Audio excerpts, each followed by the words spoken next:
Hello friend, I hope आप सब लोग एकदम बढ़िया है और एकदम मस्त है।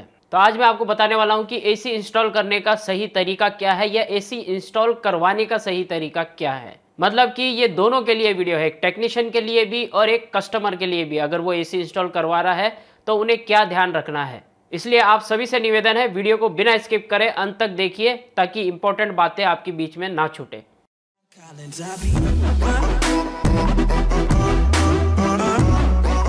तो दोस्तों बात कर लेते हैं सबसे पहले इंडोर यूनिट की। आपको इंडोर यूनिट कैसे इंस्टॉल करना चाहिए या करवाना चाहिए। सबसे पहले आप अपने कमरे की हाइट देखिए कि आप जहां पे एसी इंस्टॉल कर रहे हैं उसके छत की हाइट और जमीन से कितनी है। एग्जांपल के लिए मान लेते हैं कि 10 फीट की हाइट, क्योंकि नॉर्मली 10 से 11 फीट होती है और किसी किसी की 9 फीट की भी हाइट होती है। अगर किसी कमरे की छत की हाइट जमीन से 10 फीट है तो आपको एसी छत से 2 फीट नीचे लगाना चाहिए। कुल मिला के बात यह है कि जमीन से 7 से 8 फीट के बीच में लगाना चाहिए। इससे होगा ये कि आपको कमरे में जो है वो प्रॉपर कूलिंग नीचे के स्तर पे अच्छी सी मिलेगी, क्योंकि हमारा बेड पलंग नीचे होता है या एसी के सामने होता है तो आपको कूलिंग वहीं पे चाहिए।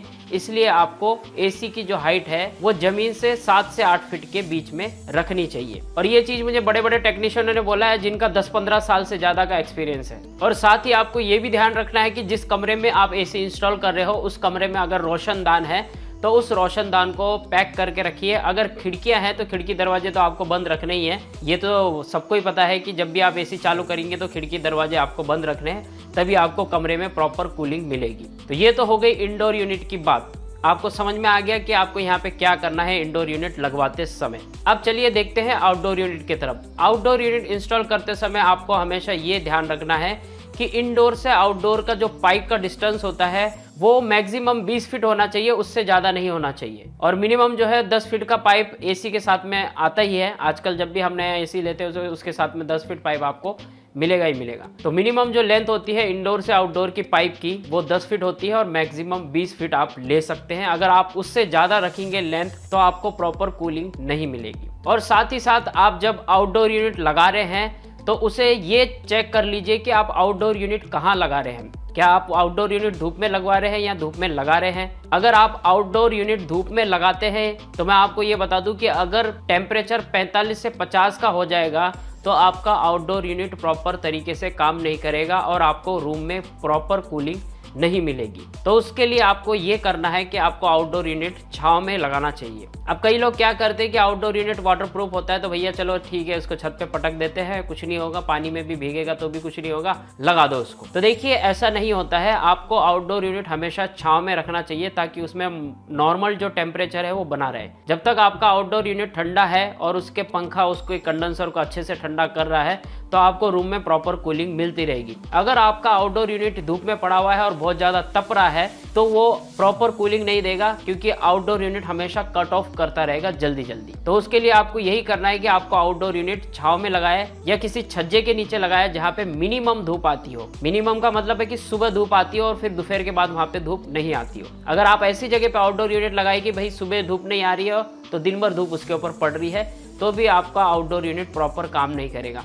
हो सकता है कि आपका एसी आपने नया नया खरीदा है तो आपका अच्छा चले उस समय, लेकिन कुछ टाइम के बाद में वो थक जाता है धूप से। और ये मैं नहीं कह रहा हूँ, मेरे से एक्सपीरियंस वाले जो लोग हैं उन्होंने मुझे ये बात कही है, इसलिए मैं आपको बता रहा हूँ। क्योंकि कई बार काफी सारे दोस्तों को मेरी बात पे भरोसा नहीं होता है। एग्जाम्पल के लिए और मैं आपको बता देता हूँ कैसे। अगर आप देखेंगे कई बार कि किसी कस्टमर के यहाँ पे दिन में जो है वो प्रॉपर कूलिंग नहीं होती और रात में प्रॉपर कूलिंग होती है, तो उसका कारण यही होता है कि उनका आउटडोर यूनिट धूप में पड़ा हुआ होगा या दिन भर उसके ऊपर धूप आती होगी, सुबह नहीं आती होगी। तो उस कारण से आउटडोर यूनिट प्रॉपर नहीं चलता है, कंडेंसर बहुत ज्यादा हिट हो जाता है, कंप्रेसर बहुत ज्यादा हिट हो जाता है, बार बार कट होगा तो अंदर कूलिंग कहाँ से आएगी। यही एक कारण होता है कि दिन में कूलिंग नहीं देता और रात में कूलिंग करता है। तो एग्जाम्पल के लिए आप समझ जाइए कि यहाँ पे दिक्कत क्या आ रही है। इसलिए हमेशा आपके आउटडोर यूनिट को जितना हो सके उतना छांव में लगाइए। इससे आपके आउटडोर यूनिट की लाइफ अच्छी रहेगी और आपके एसी की ड्यूरेबिलिटी बनी रहेगी, मतलब कि वो बहुत ज़्यादा चलेगा, बहुत सालों तक चलेगा। इसलिए हमेशा आप जब भी एसी इंस्टॉल करें इंडोर यूनिट को 7 से 8 फीट की ऊंचाई पे इंस्टॉल करें।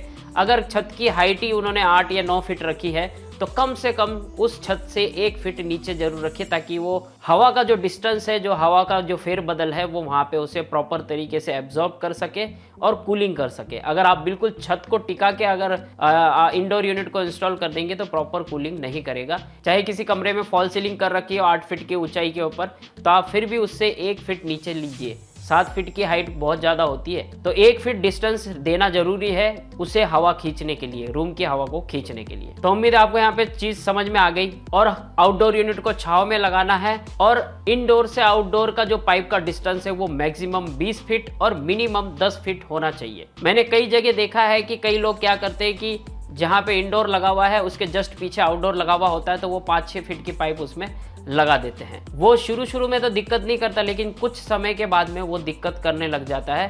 कंप्रेसर के ऊपर जोर पड़ता है क्योंकि डिस्टेंस उसको नहीं मिल रहा है, गैस सर्कुलेशन बनाने का डिस्टेंस नहीं मिल रहा है। इस वजह से आपके आउटडोर के ऊपर नुकसान पड़ सकता है। इसलिए ये डिस्टेंस बना के चलिए, मिनिमम 10 फीट और मैक्सिमम 20 फीट, इतना पाइप का डिस्टेंस होना बहुत जरूरी है। तो ये है आपके स्प्लिट एसी को इंस्टॉल करने का सही तरीका या इंस्टॉल करवाने का सही तरीका। और यदि इस वीडियो से रिलेटेड आपके मन में कोई भी सवाल या सुझाव हो तो नीचे कमेंट करके जरूर बताइए, ताकि मुझे भी पता चले कि मैंने सही कहा या नहीं। और इस वीडियो को अपने दोस्तों के साथ में जरूर शेयर कीजिए, ताकि वो भी हमारी इस फैमिली का हिस्सा बन सके और यहाँ से कुछ सीख सके। और यदि चैनल पर नया है तो नीचे लाल बटन है सब्सक्राइब का, उसके ऊपर क्लिक करके घंटी का बटन दबाइए। जब भी नया वीडियो डालूंगा तो आपके मोबाइल की भी घंटी बजेगी। और ये एक ही बार करना है, बार बार नहीं करना है। और वीडियो पसंद आया तो प्लीज लाइक ठोक दो जल्दी से, क्योंकि वही मेरी मेहनत का फल है। तो thank you so much watching this video. मिलते हैं अगले वीडियो में कुछ और नया लेकर के, कुछ और इंटरेस्टिंग लेकर के। तब तक के लिए अपना ख्याल रखेगा। Always keep smiling.